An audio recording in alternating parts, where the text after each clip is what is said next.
Hello everybody, thank you for joining me today for another video in my Twilight Zone ranking series where I rank every episode of the original Twilight Zone from my least favorite to my favorite.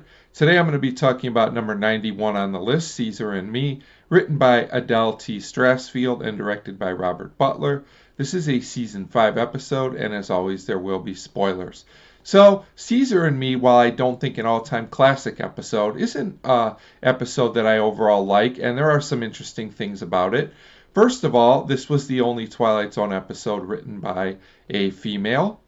Also, there's not many episodes where the kind of morally questionable character kind of wins in the end or gets away with it, and that does happen in this one. And although the ending only partially works for me, I think that's noteworthy. So this one's about an out-of-work ventriloquist named Jonathan, and because of this, the dummy suggests that they become thieves. So kind of an interesting concept, as this is the second ventriloquist episode that Twilight Zone has tried. So Jackie Cooper is very good in the lead as Jonathan, although the character isn't the smartest Twilight Zone character, and he does cause a lot of his own problems by listening to the dummy. I did still feel kind of bad for the guy, so I thought his performance was very good.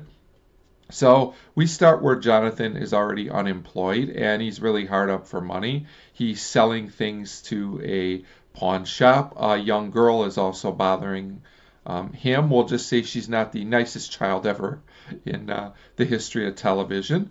And this dummy named Caesar, who's his partner, is not helping either.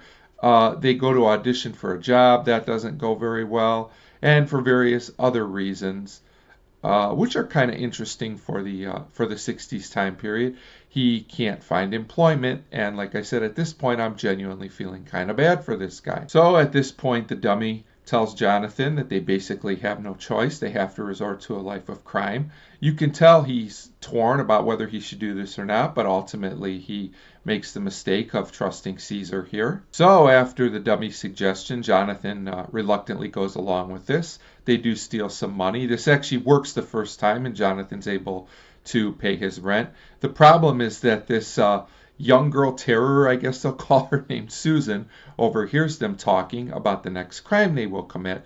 So now she is kind of indirectly involved in this as well. So they try another burglary. They get caught, but somehow they get out of it this time. Now things are really tense. Once again, this little girl Susan gets involved, and the police wind up getting involved at this point as well. So eventually Jonathan gets blamed for all this by himself because all of a sudden Caesar won't talk anymore. So they think Jonathan is disturbed. They take him away. And then at this point we get to the ending, which is a little weird, and I have kind of mixed feelings about it. So Caesar says he likes Susan basically because she's a mischief maker like him, and he suggests they should become a new team, and the episode ends with them plotting bad things together. Now, I will say the ending is pretty dark and pretty odd for the Twilight Zone, with the villainous characters kind of winning in the end. Although I don't know if I totally buy this. I somehow have a feeling that Caesar and Susan won't remain a team long before they start turning on each other.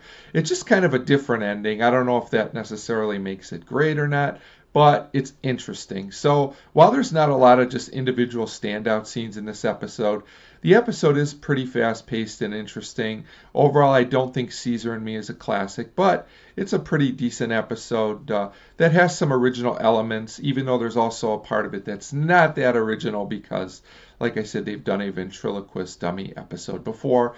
So for all these reasons, Caesar and Me comes in at number 91 on the list. As always, feel free to leave me a comment on this episode. Thanks for your support, and thanks for watching.